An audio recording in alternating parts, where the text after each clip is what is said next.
But I'll just start by saying thank you, Tom. Thanks, Tom, for your time, and thanks for joining us here on the Prosperous Musician. And I just wanted to take you right back to the beginning, because I followed your stuff, and I know you've been in the business probably about 25, 30 years, right? And I just wanted to know how you got started. Did you get started as a musician, and then you kind of knew all the moves, so you started directing other people, or was it always about live music production? No, I started as a player. I wasn't the greatest player. I was good, but I never fell in love with my instrument like, these people that are ridiculously amazing. I could play a good rock song. I could play a good pop song. I was really into progressive rock, a lot of English groups. Yes, Genesis, Gentle Giant, just prog rock. So, and I played for, 10, 15 years. And I'll tell you how it started. We did okay. I was in like 3 bands total in all that time. And we did fine, but never cracked the ceiling. And I really think it was because our songs weren't that good. They were good, but we focused mostly on playing instead of writing, if that makes sense, and performing instead of writing. So we had a good following, and we played a lot. But one of the groups I was in, here's where it changed. One of the groups I was in, we were touring, and we were actually doing like, the total tour was probably close to 500 dates. Yeah, we were playing a lot, and we were doing well. We were in secondary and thirdary, if there's such a thing, market. And one day our drummer broke his arm. I can't remember if it was broken or just messed it up.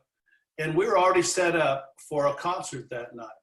So they put a sling on him, and he played with one arm. And I remember standing on stage thinking, as we're playing the song, they are going to hate us, because he wasn't even a good drummer with 2 arms. I'm kidding. But, tempo, dynamics, everything out the door. We're just trying to get through the night. And I remember standing in the first song, playing it, sweating like crazy, thinking they're going to start throwing things at us because we just suck. And instead, we finished the song and got a standing ovation. Yeah. And I did just what you did. I raised my eyebrows and I went, what? And it was like a big slap across the face, and I realized what the audience was paying attention to was different than what the musician on stage was paying attention to. And that started my journey. I started looking into, okay, well, what else are they paying attention to that we don't, or we're unaware of? So that started it. I played another couple of years after that, and I just fell in love with the performance part. The presentation. I worked in a studio for 6.5 years. I helped build one of the coolest studios in Southern California. And I liked it, but I didn't love it. Just like I didn't love playing the bass. I love playing the bass on stage, but I never fell in love with the bass. But I did love the whole concept of live performance. That's why I got a DVD series that is called All Roads Lead to the Stage. The reason I named it that is because for me, and I know for some musicians, or hopefully a lot, in the end, your goal isn't to get on Facebook. Your goal isn't to get on Spotify. Your goal is to stand in front of people and bring it to them. You know what I mean? And no one was teaching that. The irony was, somehow, magically, we as artists were supposed to know what to do because we play music, so we know how to perform, which is not the truth. So I started down that journey and started working with people one at a time, slowly, started teaching events, and it's grown from there.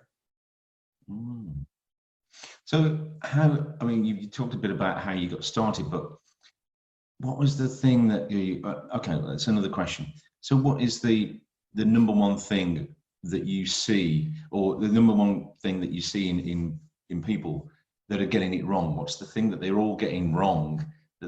What's the first thing to change? I know it's a multifaceted thing. You can't just say one thing, but it is. There's a few. Yeah. There's a few. The first thing I see is, and in no particular order, but this is what I do when I go in and work with an artist. I listen to their songs. Most of the songs are written for radio. You know, in other words, hoping somewhere along the line someone's going to get this on radio or Spotify and it's going to take off, and rightfully so.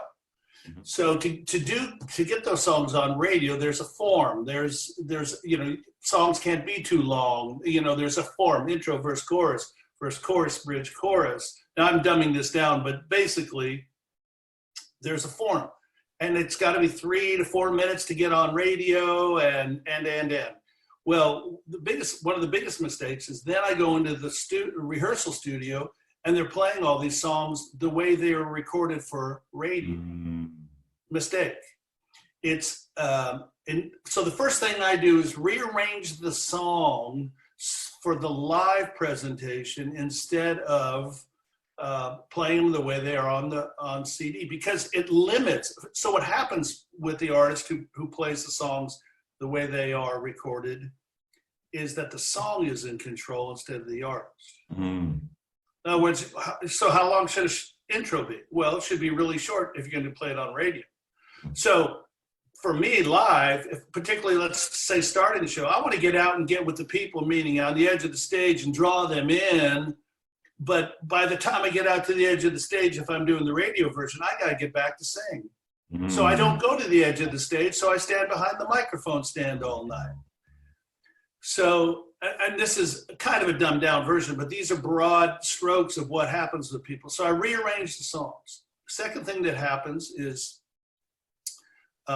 people think that spontaneity and winging it are the same thing. Really, if we're being honest, we go in, we learn the songs in rehearsal, we go out on stage and make it up as we go. We wing it and hope something good happens. And every once in a while it does. And then we learn that way. So slowly, if we do something on stage, whether it's verbal, visual, musical, if it works and we get a response from the audience, we insert that and do that every night. But I tell people all the time, I could save you about 20 years of trial and error. And not only that, if you do it that way, you also pick up bad habits. But the point is this: winging it and spontaneity are two different things. The other thing that is really a big mistake is, I ask artists this all the time. Okay, so if you're going to make a living doing this, you got to play 45 minutes to an hour and a half. You know, you just can't play one song opening for somebody. Or so in an hour show, let's just say it's an hour. In an hour show, do all your songs sound the same? And everyone's like, no way they sound the same. Then my question to you then is, why do they all look the same? And every time I say that, I can hear a pin drop in the room, because everyone does the same thing over and over. And after 2 or 3 songs, you haven't heard the whole show, but you've seen the whole show. So the problem with that is if communication from stage is 55% what the audience sees, then after 3 songs, the audience starts thinking, particularly, I have a saying, are you dating your audience or are you married to your audience? You know, when I work with somebody like a Taylor Swift or Shawn Mendes, they're married to their audience. They're not dating their audience. They come out and start playing a song and 20,000 people jump to their feet and start singing along. If you came out in front of 20,000 people who don't know you, this is what they do. They just try to figure out if they like you. You're dating your audience. So the approach needs to be different. And a lot of artists don't know that. So the psychology of a show is important. It's like a restaurant. If you walked into a restaurant and somebody walked up to you and said, "Hi, what would you like for dessert?" You'd go, "Oh, wait. It would kind of surprise you, because maybe you want dessert, but that's not how you start. That's not the process. The process is you sit down, somebody brings something, you're used to this process. Well, how many times have you gone to a concert and some opening act who you don't know starts going, come on, everybody, get up and let's jam. And you're like, no. And the reason is because I don't know you. Do I want to get up and jam or, rock or whatever? The answer is yes, but not then. You got to win the right with them. So one of the other issues is they don't understand the psychology of an audience, which is huge, massive. So, and the last thing probably, and this is all tied together, is people play songs, they don't create moments.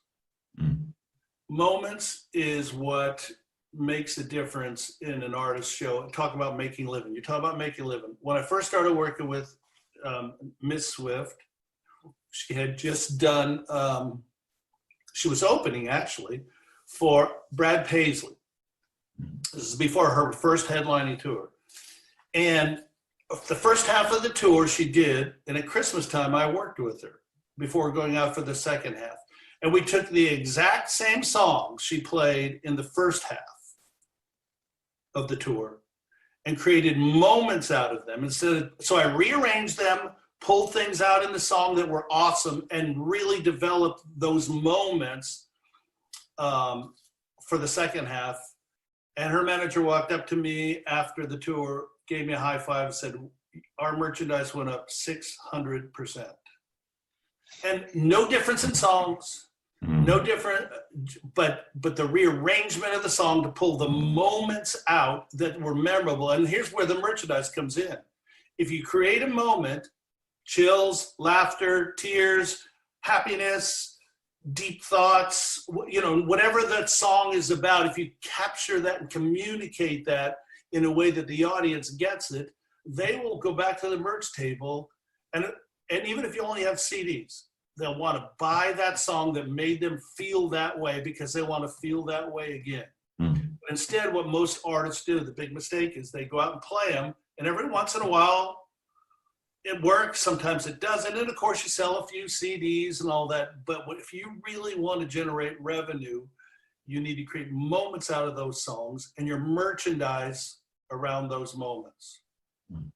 Because people buy with emotion, right? And they Correct. justify with logic. So they won't, it doesn't matter about the price. If they're buzzing and they're in that moment and as you said, they see that song and they've just had the experience in the concert and they rush to the merch table and they want to buy it because they want to hold on to that moment, right? That's it. They're not going to quibble about the money so much because afterwards they might go, oh, gee, I've spent $50 on this and that. Yeah. But at the time they'll go, I just want that. I want to keep that moment, right? It's that emotional, not the actual thing. It's the. That's it. Heart. That's it. And I like what you said about what I heard some of your stuff and you were talking about. I don't know if you still do this in your merch, but I think it's a great slogan that the guys like riffs and girls like emotion, girls like relationships, right? Okay, this is funny. It's actually sad. It's true. But oh boy, I'm gonna say one of the big events that I teach at has told me not to say that because it's sexist. The politically correct thing it's driving me nuts. And the truth is, if you really think about it, dude, let's reverse the way I say it.